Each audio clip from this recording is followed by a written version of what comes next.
평안하셨습니까? 네. 오늘도 복되고 행복한 안식일 되시기 바랍니다. 오늘은 얘들아 너희에게 고기가 있느냐, 그물을 배 오른편에 던지라, 그리하면 얻으리라. 잘 알고 있는 말씀이죠. 오늘도 우리가 그리스도께서 부활하시고 또 기적적으로 제자들에게 출현하셨던 그 사건을 통해서 말씀을 보겠습니다. 다 함께 요한복음 21장에 있는 말씀을 다시 한번 보겠습니다. 요한복음 마지막 장 21장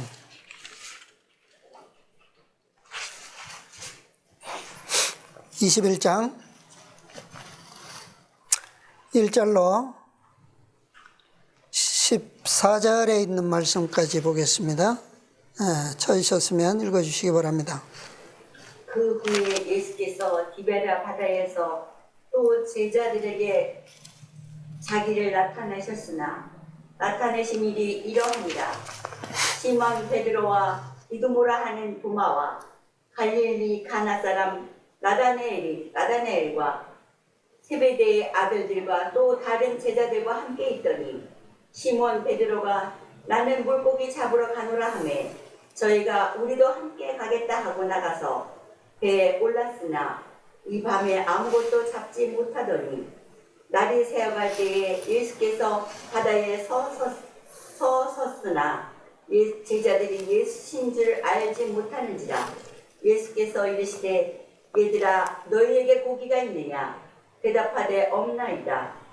가라사대 그물을 배 오른편에 던지라, 그리하면 얻으리라 하신대. 이에 던졌더니 고기가 많아 그물을 들 수 없더라.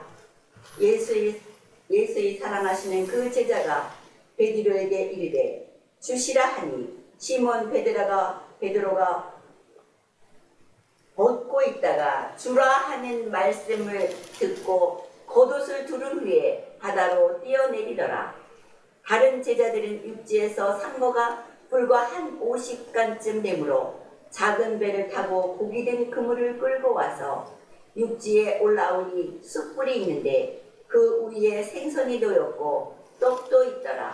예수께서 가라사대 지금 잡은 생선을 좀 가져오라 하신대. 시몬 베드로가 올라가서 그물을 육지에 끌어올리니 가득히 찬 큰 고기가 153마리라 이같이 많으나 그물이 찢어지지 아니하였더라. 예수께서 가라사대 와서 조반을 먹으라 하시니 제자들이 주신 줄 아는 고로 당신이 누구냐 감히 묻는 자가 없더라. 예수께서 가셔서 먹을 떡을 가져다가 저희에게 주시고 생선도 그와 같이 하시니라. 이것은 예수께서 죽은 자 가운데서 살아나신 후에 세 번째로 제자들에게 나타나신 것이라. 네, 감사합니다.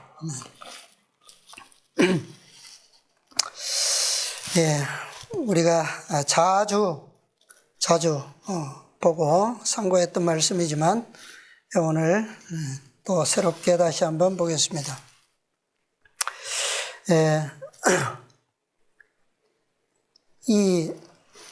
이 사건은 이렇게 하는 것처럼 예수님께서 해상에서 갈릴리 바다에서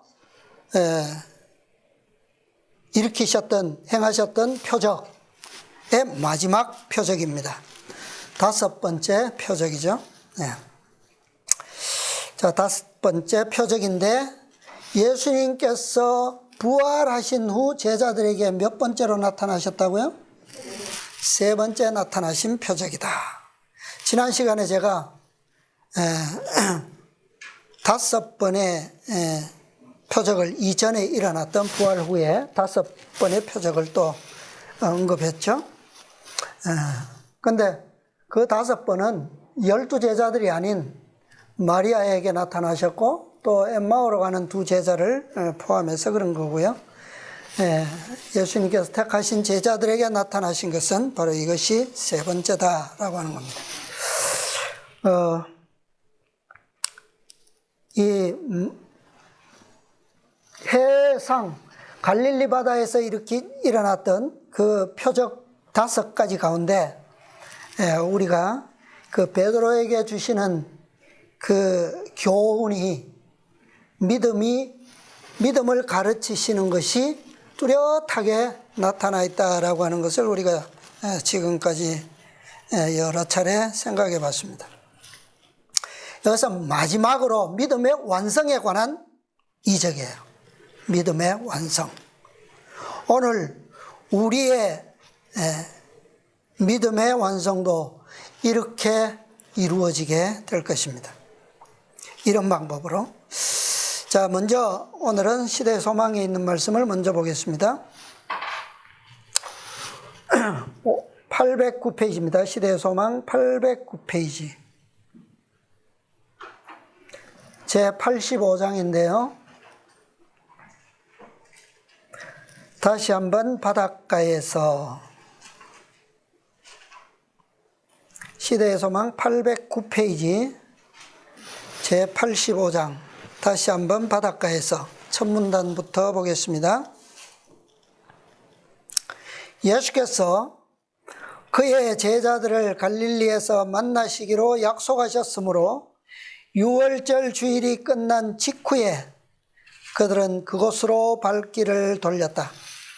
절기 동안에 저희가 예루살렘에 있지 아니하면 불만을 품은 자와 이단자로 해석될 것이었으므로 그들은 절기가 마칠 때까지 남아있다가 절기가 끝난 후 즉시 구주께서 지시하신 대로 그분을 만나기 위하여 기쁜 마음으로 고향으로 돌아왔다. 그러니까 예수님께서 부활하신 날, 그날 저녁에 다락방에 처음으로 나타나셨죠. 그때 누가 없었습니까? 도마가 없었어요. 그런데 일주일을 지나서 다시 그 다락방에 나타나셨는데 그때는 제자들이 다 있었어요. 그러면 그때까지는 무슨 주간이에요? 유월절 주간이에요. 무교절이죠. 그래서 그 주간이 이제 끝나면 이제 절기가 끝나죠. 그래서 예수님이 출현하셨던 그 이튿날 아마 했겠죠. 그래서 그들은 다시 갈릴리에서 예수님의 약속에 의하여 만나기로 약속되어서 갈릴리에 왔습니다. 자, 그 다음 문단 또 보겠습니다. 7 제자가 함께 있었는데 아까 보니까 2절부터 보면 베드로와 도마와 가나 사람 나다나엘과 세베대의 아들들 야고보와 요한이죠. 그 다음에 다른 제자 2사람 이렇게 해서 7 제자가 있었어요. 함께 있었는데 그들은 초라한 어부의 옷을 입고 있었다. 그들은 비록 세상 재물에는 가난했으나 진리의 지식과 그것을 실천하는 일에는 부유하였다. 그러므로 그들은 하늘의 안목으로 볼 때 최고의 선생이었다. 그들은 선지자 학교의 학생은 아니었으나 이 세상에서 지금까지 알려진 교사들 중에 가장 위대한 교사에게서 3년 동안은 가르침을 받았다. 그분의 가르치심 아래서 그들은 사람들을 진리의 지식으로 인도할 수 있는 고상하고 학식 있고 세련된 진리의 전달자들이 되었다. 이 7 제자가 함께 갈릴리에 모여 있었는데 아마 가버나움에 베드로의 집이었겠죠. 그런데 이들은 예수님께 배움으로 인하여 하늘의 안목으로 볼 때 그들은 최고의 선생이었다 그랬어요. 그들은 진리의 지식으로 예수님께서 배운 그 지식과 경험과 또 성령의 능력을 받은 그런 사명과 이 모든 것을 통하여 그들은 정말 영혼들을 고상하고 학식 있고 세련된 그런 진리의 전달자로서 자격을 갖추고 있었다 그랬어요. 그런데 이 사건을 보면 참 이 말씀과는 좀 어떻게 해요? 조화스럽지 못한,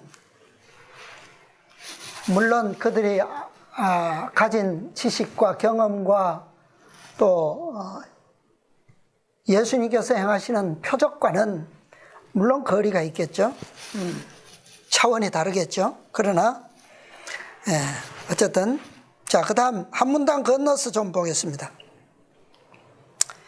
이제 베드로가 기다리는 동안 고기를 잡으러 가겠다고 그렇게 말했을 때 그들은 함께 가겠노라고 동의하고 떠났어요. 그날 저녁은 상쾌한 저녁이었다.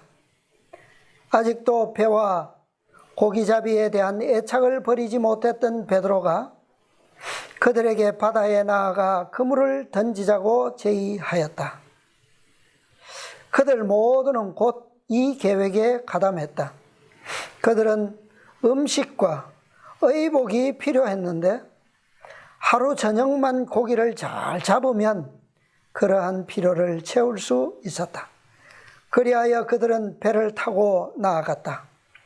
그러나 그들은 아무것도 잡지 못했다. 밤새 그들은 열심히 일했으나 한 마리도 잡지 못했다. 그 필요한 시간 동안 그들은 그 자리에 계시지 않는 저희 주님에 대하여 이야기했으며 주께서 바닷가에서 봉사하실 때에 그들이 목격한 놀라운 사건들을 회상하였다. 그들은 자기들의 장래에 대하여 의심하게 되었고 저희 앞에 펼쳐질 전도에 대하여 슬픔을 가누지 못했다. 이 3년 반 동안 이 제자들이 예수님과 함께 동행했죠. 함께 먹고 함께 자고 모든 여행을 함께 했어요. 그런데 그렇게 하는 동안에는 처음 베드로가 부르심을 받던 날, 그날 고기를 가득 잡아본 이후로는 고기를 잡으러 나간 적이 없죠. 나가지 않았어요. 그리고 예수님과 함께 동행하는 동안에는 비록 때때로 예수님을 온전히 신뢰하지 못하고 때때로 불신함으로 말미암아 좀 예수님의 뜻과 목적과는 맞지 않는 그런 때들이 종종 있었어요. 그럼에도 불구하고 그들은 예수님으로 인하여 부족함이 없었어요. 그죠? 부족함이 없었습니다. 늘 위험 중에서도 단 하나의 사고도 한 번에 그 생명에 그런 안전하지 못한 그런 일들은 당하지 않았어요. 그런 역경과 시련은 있었지만 그러나 한 번도 그들의 몸이 상하거나 육신적으로 그들이 항상 안전한 가운데서 지낼 수가 있었습니다. 어려움이 있을 때마다 예수님께서 함께 계셨기 때문에 모든 문제를 해결해 주셨어요. 비록 그들이 의심할 때에도 있었고 불신을 나타낼 때에도 있었지만 그런 모든 문제까지, 영적인 문제가 해결됨에 따라서 뒤따르는 모든 실제적인 문제들을 예수님께서 다 해결해 주셨어요. 배고플 때는 먹을 것을 주는 것은 물론이고, 또 귀신에게 위협당할 때 귀신을 쫓아주셨고, 태풍의 위험이 있을 때 태풍을 잔잔케 하셨고, 또 풍랑의 파도에 밀려갈 때 그들의 피곤함을 또 찾아오셔서 지켜주셨어요. 그런데 지금 밤새도록 그물을 던졌는데 고기를 얼마나 잡았다고요? 한 마리도 못 잡았어요.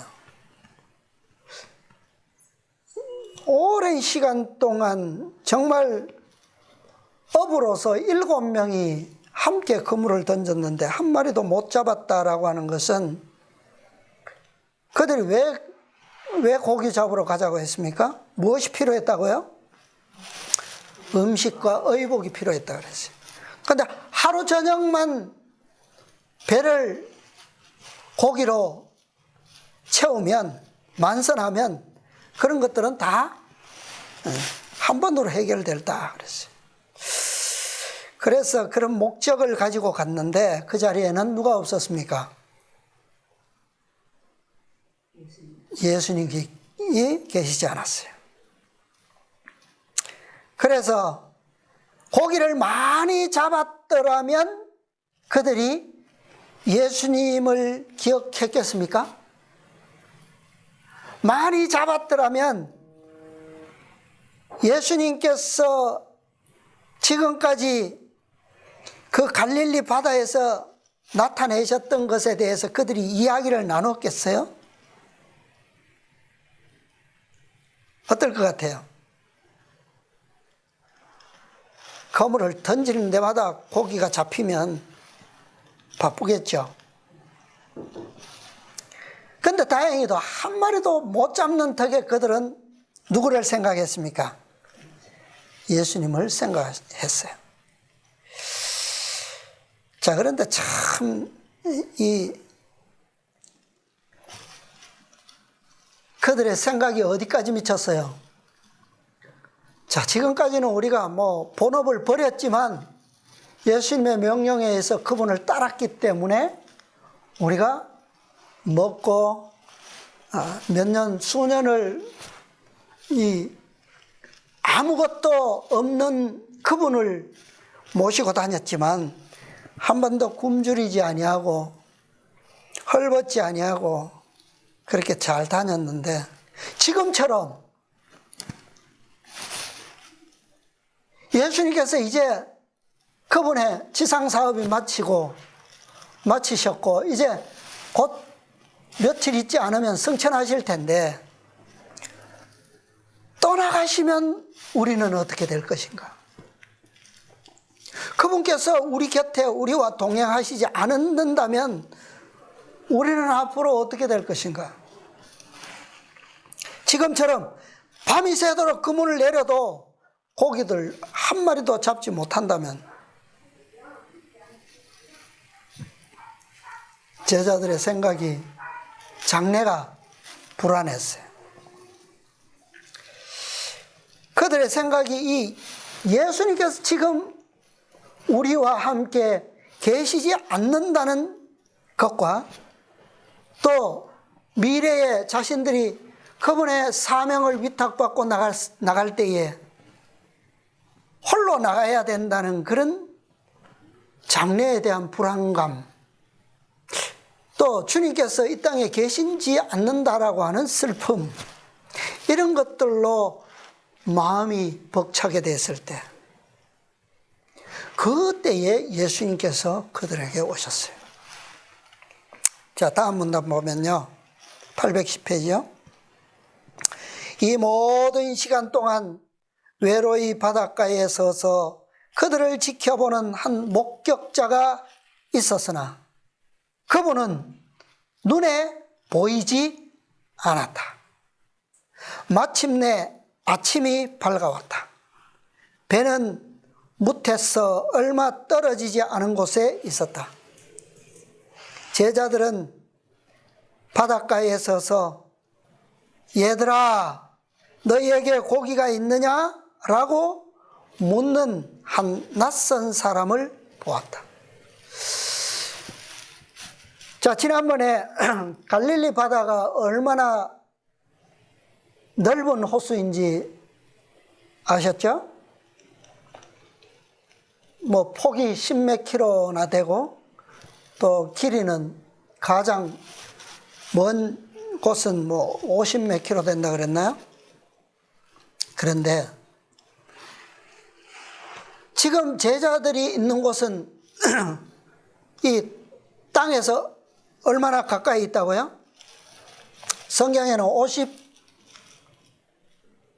50간쯤 됐다 그랬죠? 50규빗. 뭐 불과 한 2, 30m 되는 거리예요.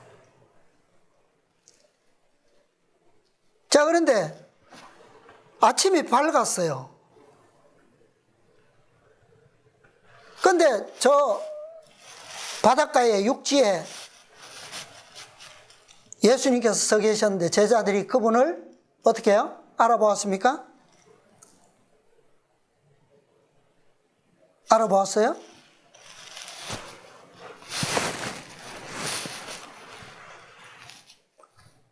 그분은 눈에 보이지 않았다 그랬어요.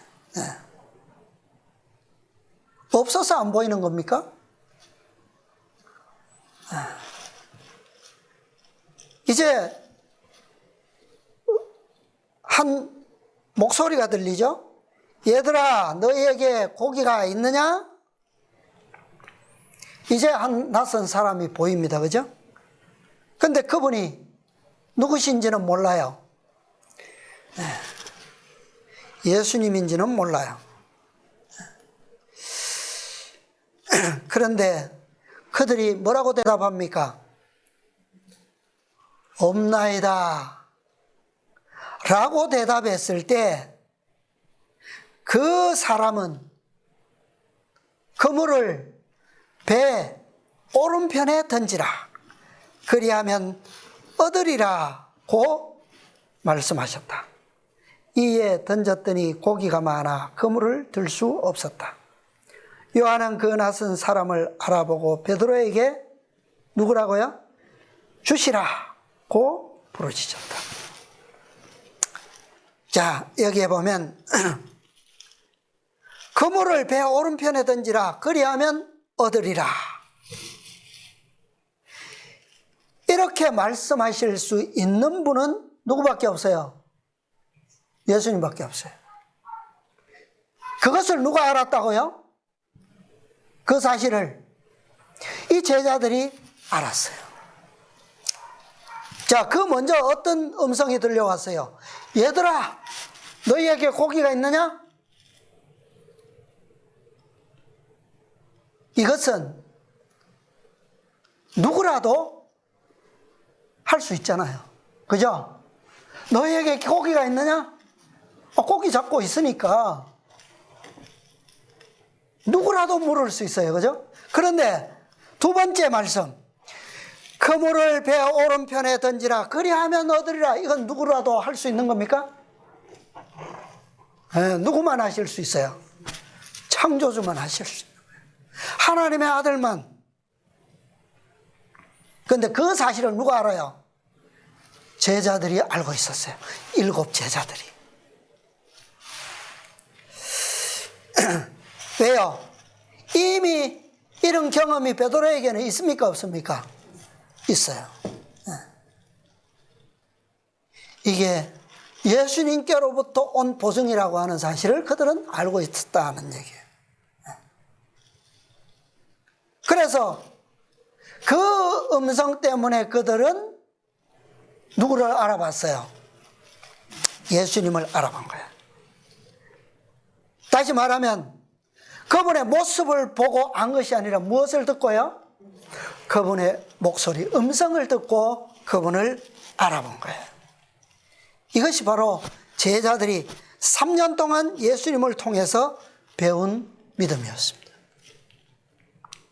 지난 시간에 말씀드렸죠? 지난 시간에 아닌가요? 요 표적이 있기 전 네 번째 표적, 다음 교과에 나오는 말씀입니다. 네 번째 표적이 뭐예요? 베드로에게 저 바다에 가서 낚시를 던져 처음 오르는 물고기 그 입을 열면 뭐가 있다고요? 은전 한 세겔이 있을 것이다. 자, 이 믿음은 어떤 믿음입니까?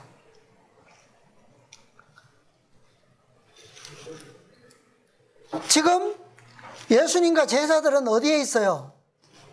베드로의 집에 있어요. 가버나움 베드로의 집에 있는데 성전세를 징수하는 사람이 와서 너희 선생은 이 반세계를 내지 않느냐 그러니까 베드로가 이게 성전에 대한 충성도구나, 시험하는 거구나 싶어서 퍼뜩 뭐라고 했어요? 내신다고. 그런데 예수님께서 그것에 대해서는 아무 말씀도 안 하시고 들어가셔서 네 생각은 어떠냐? 세를 받는 게 아들에게 받느냐 아니면 타인에게 받느냐? 베드로가 타인에게니이다. 그러면 이제 증명이 됐죠. 예수님은 세를 내실 필요가 있습니까? 없습니까? 없어요. 그럼에도 불구하고 예수님께서 뭐라고 말씀하셨어요? 저들로 오해케 하지 않기 위해서 네가 가서 고기를 잡아라. 처음 오르는 물고기 입 탁 열면 한 세겔이 나올 것이다. 그것으로 나와 너를 위하여 내라 그랬어요. 그런데 베드로가 낚시를 들고 나갑니다. 바닷가로 가는데 예수님 같이 가셨어요? 안 가셨어요. 누구만 갔어요? 다른 제자들도 안 갑니다. 베드로 혼자 가요. 혼자. 이게 어떤 믿음이에요? 자, 이 사건이 있기 전 갈릴리 바다에서 첫 번째, 두 번째, 세 번째 표적은 뭐예요? 어떤 믿음이에요? 예수님과 함께 있는 믿음이에요. 그죠? 그 자리에 예수님께서 계시는 상태에서의 믿음이에요. 그런데 지금 네 번째는요. 예수님은 베드로의 집에 다른 제자들과 함께 머물러 계시고 베드로 혼자 무엇만 가지고 가요? 예수님의 말씀만 가지고 보증만 가지고 낚싯대를 가지고 가는 거예요. 그 믿음. 그런데 이 마지막 다섯 번째 믿음은 뭡니까? 다섯 번째 마지막 믿음은 무엇만 와요? 예수님을 얼굴을 보고 들은 말씀이 아니에요. 보증이 아니에요. 그죠? 그냥 저 멀리서 누군지도 모르는 낯선 사람에게서부터 오는 음성인데 그 음성이 바로 예수님의 음성이다. 그것을 뭐 하는 거예요? 그것을 믿고 순종하는 믿음이에요. 말씀만을 믿는 믿음. 이게 예수님께서 제자들에게 가르쳐 주신 믿음의 완성이에요, 완성. 자, 그런데 제자들이 고기를 밤새도록 잡았는데 고기가 없죠? 자, 오늘날 우리에게 고기가 없는 이유는 뭘까요? 오늘날. 같은 이유겠죠? 같은 이유. 뭡니까? 제자들이 고기를 왜 못 잡았다고요, 그날? 거기에 예수님이 계시지 않으셨어요. 예수님께서 주신 보증을 가지고 온 것도 아닙니다. 그죠? 그래서 한 마리도 못 잡은 거예요.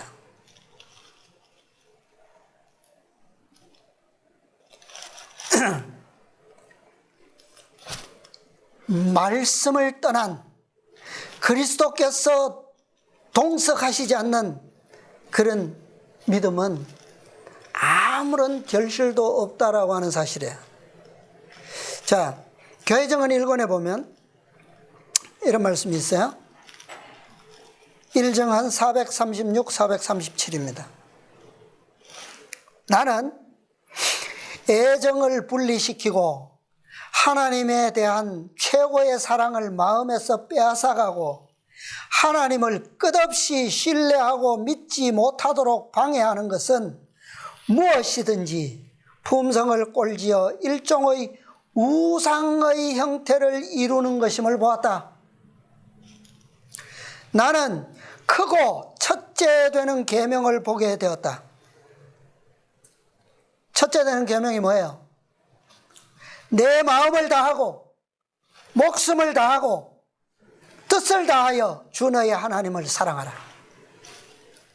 이 계명은 우리의 애정을 하나님께로부터 분리시키는 것을 조금도 용납하지 않는다. 어떤 것도 그분께 대한 우리의 최고의 사랑이나 그분을 믿는 우리의 기쁨을 분리시켜서는 안 된다. 그대의 의지와 욕망과 계획과 소원과 쾌락은 모두 굴복되어야 한다. 그대는 그대의 마음과 그대의 대화와 그대의 행동에서 주 하나님을 배우고 높이기 위하여 무엇인가를 해야 한다. 그러면 예수님께서는 그대를 가르치고 그대를 도와주시고 그대의 그물을 배 오른편에 던질 때 가득 찬 물고기를 물가로 끌어올릴 수 있게 해 주실 것이다. 그러나 예수님의 도움 없이 그대의 그물을 던지면 그대는 활동에서 많은 결실을 보지 못하고 여러 주일, 여러 달, 여러 해를 수고하게 될 것이다. 어떻게 해요? 우리의 그물에 고기로 가득 채울 수 있는 방법은 뭐라고요? 우리의 모든 것을 어떻게 해야 된다고요? 의지와 욕망과 계획과 소원과 쾌락과 우리의 모든 것을 그분께 굴복시켜야 돼. 그럴 때에 예수님께서 우리를 어떻게 하시고요? 가르치셨어. 도와주셔서 결실이 있게 하신다 그랬어요. 그것 없이 지금 7 제자들처럼 예수님께서 동행하시지도 않고 그분의 약속의 말씀도 없이 밤새도록 그물을 던진다면 어떻게 된다고요? 여러 주일, 여러 달, 여러 해를 수고하게 될 것이다. 수고의 결과는요, 밤새 그물을 던졌으나 한 마리도 못 잡았던 것처럼 결과는 그럴 겁니다. 수고만 남게 되는 거예요.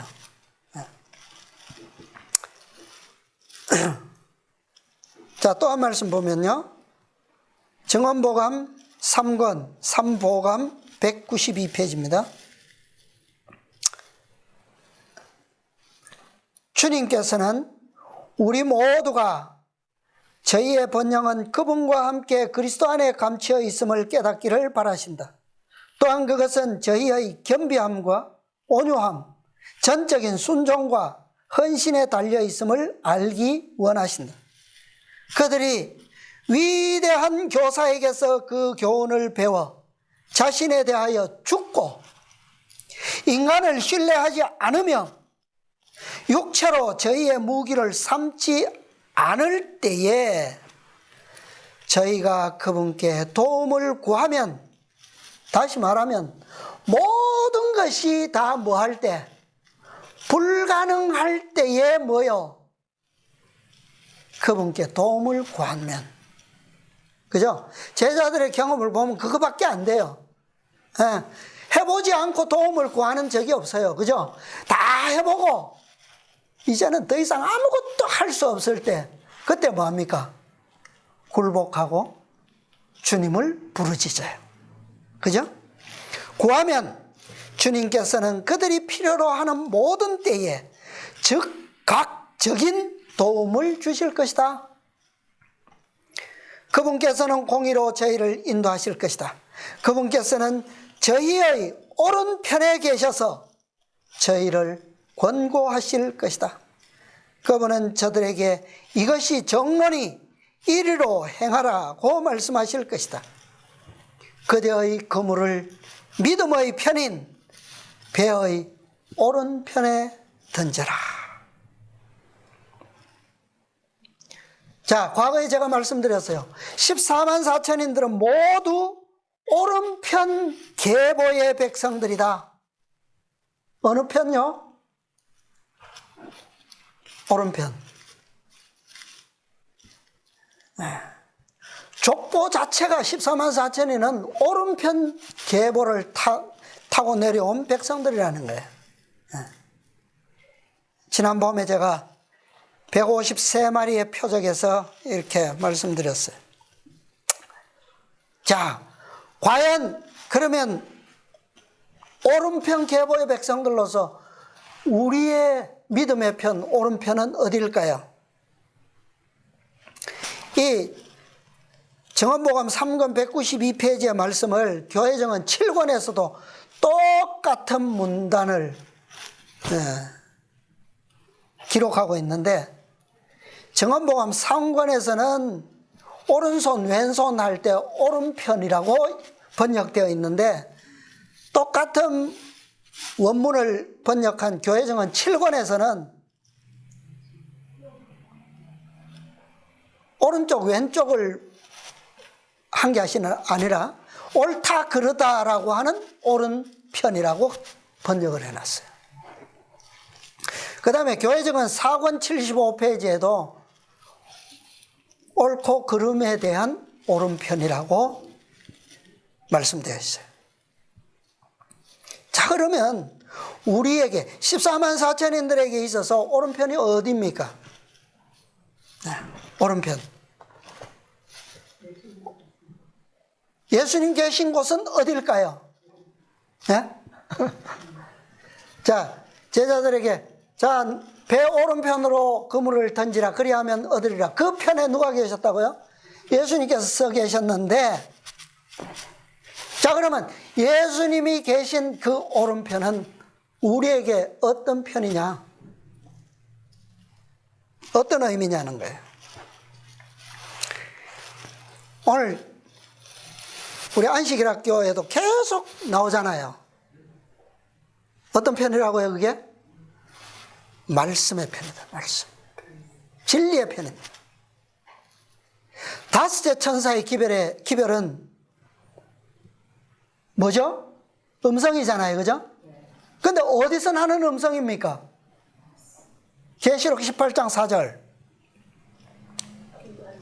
또 내가 들으니 하늘로서 다른 음성이 나서 가로되 내 백성아 거기서 나와 그의 죄에 참여하지 말고. 음성이 어디에서 나온다고요? 하늘로서 온다. 하늘로서. 이것이 오른편이에요. 오른편. 하늘로서 오는 말씀. 네. 하늘로서 나는 음성. 이것이 바로 그리스도의 음성입니다. 그죠? 그리스도께서 지금 어디 계세요? 네. 하늘 지성소에 계시죠? 그리스도는 지금 우리의 어디에 서 계십니까? 우리의 오른편. 이것이 곧 시대의 소망에서 말씀하고 있는 그 다음에 증언복음 교회 증언 7권에서 말씀하고 있는 믿음의 편, 어느 편? 오른편이라는 거예요. 오른편. 예수님께 믿음이란, 예수님께 있어서 믿음이란 어느 편일까요? 우리의 믿음은 말씀의 편이고 우리의 믿음은 예수님의 편인데, 예수님께 있어서 오른편, 믿음의 편은 어디일까요? 어디입니까? 그분께는 오직 아버지의 말씀이었어요. 오직 아버지의 말씀. 시편 40편 8절. 잘 아시는 말씀이죠? 나의 하나님이여, 내가 주의 뜻 행하기를 즐기오니 주의 법이 나의 어디에 있다고요? 심중에 있나이다. 여기에 법이라고 하는, 주의 법이 나의 심중에 있나이다. 법. 이 법은 원어가 뭐냐면 토라예요. 토라. 토라가 뭡니까? 말 그대로 율법이에요. 그죠? 율법. 하나님의 율법, 지시, 가르침, 훈계, 계명, 변명, 명령 다 토라예요. 그죠?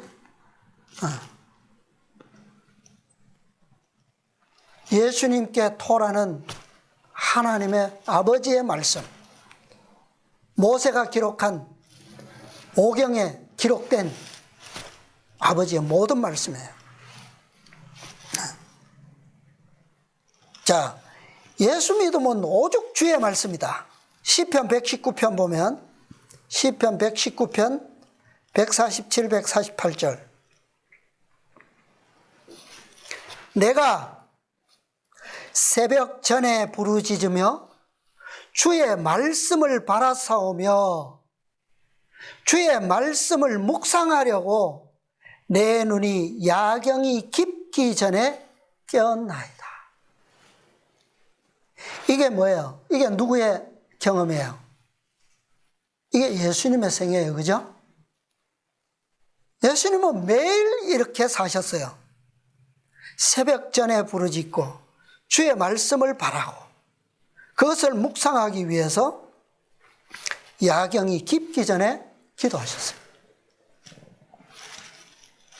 자, 예수님께서 지상에서 이루신 그 사명은 아버지의 말씀을 떠나서는 아무것도 이루어질 수가 없었습니다. 그죠? 그래서 그분께서는 매일매일 아버지와 교통하는 시간이 필요하셨습니다. 매일 아버지의 말씀을 받고 그 받은 말씀을 어떻게 하셨어요? 그날 제자들에게 나누어 주셨어요. 네. 받지 않은 것을 주신 것은 없다는 말이에요. 그죠? 네. 그래서 어떤 때는 예수님께서는 특별히 종일 가르치실 때가 있었어요. 말씀하실 때가 있었는데, 12제자를 택하시고 안수하시던 날 산상설교를 오랜 시간 동안 하셨어요. 또 어떤 날은 변화산에 계실 때도 계셨고, 또 어떤 날은 심판받기 전에, 심판장에 들어가시기 전에, 십자가에 달리시기 전에 전날 밤 겟세마네의 밤 동안, 이런 특별한 몇 날 동안은 밤새도록 꼬박 한숨도 안 주무시고 기도하셨어요. 아버지와의 교통입니다. 왜냐하면 그분의 모든 가르침과 생애는 아버지의 뜻을 따라서만 가능했기 때문이에요. 십자가를 져야 하는 일, 재판정에서 그날 온종일 끌려다니시면서 신문을 받으실 때에도 그는 입을 열지 아니하셔야 하는 모든 것까지도 무엇을 따라서요? 아버지의 뜻을 따라서. 그래서 그분의 인성으로는 아버지의 말씀이 없이는 아무것도 이루실 수가 없으셨어요. 이것이 바로 그분의 믿음이요 믿음의 편입니다. 자, 여기에 시편 119편 147절에 주의 말씀이 나오고 148절에도 주의 말씀이 나와요. 자, 이것을 좀 더 살펴보면 147절의 말씀은 원어가 다바르입니다. 다바르.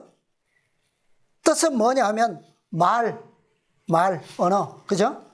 그 다음에 이 일, 사건, 뭐 이런 뜻인데, 자, 여기서 말하는 것, 언어, 뭐 어떤 일, 어떤 것이나 모든 것, 계명, 그 다음에 문제, 행동, 사건, 역사, 사업, 원인, 이유, 뭐 이런 여러 가지 의미로 사용되었어요. 그게 다바르입니다. 말씀. 그러니까 이 말씀 속에는 하나님의 모든 것이 다 들어있어요. 그러니까 하나님의 모든 것을 하나로 우리는 어떻게 표현합니까? 한마디로 하나님은 사랑이시다. 네. 그러니까 예수님께서는 주의 말씀을 바라싸우며 새벽 전에 부르짖으며 주의 말씀을 바라싸우며 할 때 그날의 목표가 이거예요. 하나님의 모든 것, 그분의 사랑을 예수님께서 그 한 날 동안 행위로서, 일로서, 사건으로서, 율법으로서, 역사로서, 이유로서 나타내시는 것이 바로 목표였다는 거예요.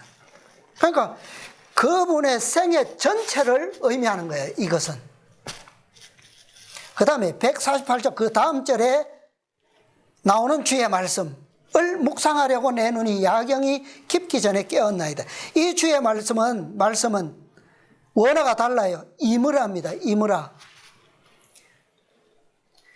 이것은 말, 발언, 연설 이런 뜻이에요. 이것은 다시 말하면 앞에 나온 말씀은 행위로서 나타난 말이라고 한다면 지금 두 번째 나온 말씀은 이므라라고 하는 것은 말 그대로 말이에요. 말, 가르침, 설교, 교훈 뭐 이런 거예요. 말로서 가르치는 하나님의 말씀이라는 거예요. 그러니까 우리가 배운다, 가르친다라고 하는 것은 방법이 여러 가지잖아요. 우리가 교실에서는 뭐 말로서, 언어로서 가르침을 받는가 하면 생활에서 행동으로 가르침 받는 것, 뭐 여러 가지잖아요. 그죠? 근데 이 두 말씀이 그걸 다 포함하고 있다는 거예요. 그러니까 예수님께서 오셔서 사랑의 행위로서 나타내신 주의 말씀이 있고, 하나는 진리로서 설교하신, 가르치셨던 그 주의 말씀이 있다는 거예요. 예수님께서 이것을 다 하셨는데, 다 하시기 위해서 뭐 하셨다고요? 밤에 그분의 말씀을 뭐예요? 교통했다는 거예요. 받으셔야만 주실 수 있었다는 거예요. 받으셔야만. 시편 19편 잘 아시는 말씀이죠? 1절로부터 보면 하늘이 하나님의 영광을 선포하고 궁창이 그 손으로 하신 일을 나타내는도다. 날은 날에게 말하고 밤은 밤에게 지식을 전하니 언어가 없고 들리는 소리도 없으나 그 소리가 온 땅에 통하고 그 말씀이 세계 끝까지 이르도다. 자, 여기에 그 소리가 온 땅에 통하고 그 말씀이 세계 끝까지 이르도다. 자, 또 더 읽어보겠습니다. 하나님이 해를 위하여 하늘에 장막을 베푸셨도다. 해는 그 방에서 나오는 신랑과 같고 그 길을 달리기 기뻐하는 장사 같아서 하늘 이 끝에서 나와서 하늘 저 끝까지 운행하며 그 온기에서 피하여 숨은 자 없도다. 여호와의 율법은 완전하여 영혼을 소성케 하고 여호와의 증거는 확실하여 우둔한 자로 지혜롭게 하며 여호와의 교훈은 정직하여 마음을 기쁘게 하고 여호와의 계명은 순결하여 눈을 밝게 하도다. 여호와를 경외하는 도는 정결하여 영원까지 이르고 여호와의 규례는 확실하여 다 의로우니 금 곧 많은 정금보다 더 사모할 것이며 꿀과 송이꿀보다 더 달도다. 또 주의 종이 이로 경계를 받고 이를 지킴으로 상이 크니이다. 자기 허물을 능히 깨달을 자 누구리요? 나를 숨은 허물에서 벗어나게 하소서. 이것이 말씀을 통해서 이루어지는 기적들입니다. 그죠? 그 말씀이 세계 끝까지 이르도다. 우리 속에서, 우리의 마음 속에서, 우리의 행동 속에서, 우리의 생각 속에서, 우리의 온 생애를 통해서 이루어지는 모든 기적들, 그것은 무엇으로 말미암아 일어난다고요? 말씀을 통해서 일어나는 겁니다. 말씀을 통해서. 자, 19장 12절을 마지막으로 읽었던 말씀 보면 자기 허물을 누구 능히 깨달을 자 누구리요? 나를 어디에서? 숨은 허물에서 벗어나게 하소서. 지어진 허물뿐만 아니라 숨은 허물, 이것은 완전 무결점의 품성을 만드는 걸 의미합니다. 죄의 도말. 그런데 이것을 무엇으로요? 무엇을 통해서요? 여호와의 율법은 완전하여 영혼을 소성케 하고 여호와의 증거는 확실하여 여호와의 교훈은 정직하고 여호와의 계명은 순결하여 여호와의 도는 정결해서 여호와의 규례는 확실해서 그래서 이게 가능하다는 거예요. 진리가 없는 어떤 믿음도 이룰 수가 없습니다. 여기에 나온 4절에 나온 말씀, 그 말씀은 또 다른 뜻인데 원어가 뭐냐면 밀라예요. 밀라. 이것은 뭐 뜻은 똑같아요. 말, 발언, 이야기, 일, 문제 뭐 이런 뜻인데 어떤 차이가 있느냐 하면 아까 얘기했던 다바르 시편 아까 119편에서 말씀했던 그 147절에 나오는 다바르, 하나님의 모든 것을 의미하는 말씀, 그것과 지금 10편 19편 4절에 나오는 말씀 밀라와 무엇이 다르냐면 밀라는 표현으로서의 말이에요. 표현. 뭐 예를 들어서 내 이름이 있죠? 강덕중. 그러면 언어는 이 문자적인 표현인데 그것을 표현하는 것은 또 다르다는 말이에요. 의미적으로.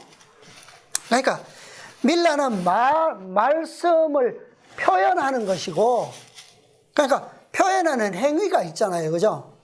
동사적인 표현. 다바르는 의미로서의 말이에요. 의미로서의 말씀. 그러니까 하나님의 모든 것을 의미하는데 그것을 밀라로 뭐 해야 된다? 표현. 그것이 뭡니까? 그것이 바로 품성으로 뭐 한다는 거예요? 나타난다는 거예요. 나타난다. 그러니까 이 19편이 말씀하고 있는 것은 하나님의 모든 말씀이 우리에게서 역사됨으로 그 말씀이 우리의 무엇을 통해서? 품성을 통해서 표현된다라고 하는 의미를 가지고 있는 거예요. 다시 말하면 예수님께서 요한복음 1장 14절에서 우리가 그의 영광을 보니 무엇이요? 말씀이 육신에 되어 우리 가운데 거하심에 우리가 그의 영광을 보니 은혜와 진리가 충만하더라 이거예요.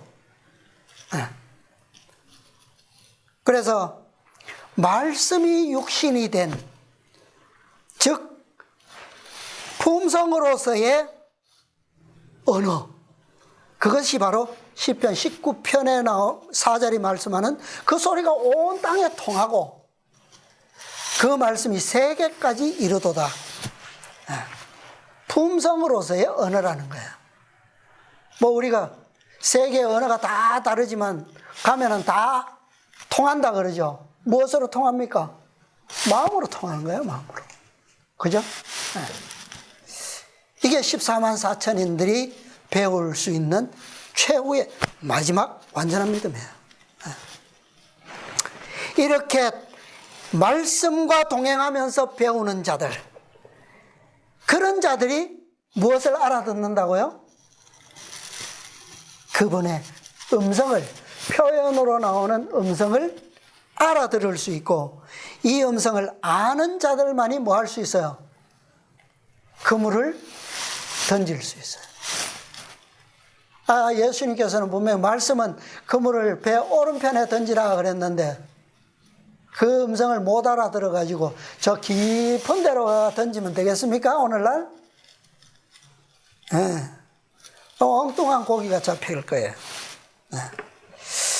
오직 예수 믿음, 말씀 믿음, 그것으로, 그 믿음으로 우리 모두 14만 4천인 승리자들이 되시기를 바라면서 오늘 말씀을 마치겠습니다.